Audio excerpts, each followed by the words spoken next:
వీటన్నిటితోనే ఇప్పుడు ఈ హై మంటను మేనేజ్ చేయాలి, పల్లీలు ఎంత వేగాలి, ఆ తర్వాత జీడిపప్పు వెంటనే మాడిపోద్ది, మీకు కూడా తెలుసు. వీటన్నిటిని మేనేజ్ చేయటంలో మనం ఒక స్కిల్, మనకు తెలియకుండానే ఒక స్కిల్ డెవలప్ అయిపోతుంది చిన్నప్పటి నుంచి, చూసారా. అది ఫ్యామిలీ మేనేజ్మెంట్లో భలే పనికొస్తుందండి మహిళలకి. నేను చాలామందిని చూస్తాను, నిన్న మొన్న కూడా చూశాను. మా కజినే, మా సిస్టర్ అవుతుంది.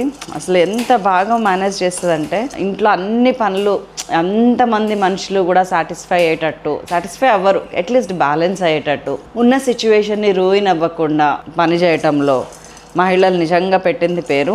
అట్ ద సేమ్ టైం కొంతమంది ఉంటారు, ఉన్న సిచ్యువేషన్ని మొత్తం ఎంత బాగా చేసినా కానీ పెంట చేసి వదిలిపెడతారు. ఒక చిన్న మాటతోని, చిన్న చేష్టతోని మొత్తం వాళ్ళకి ఏంటంటే తెలియదు.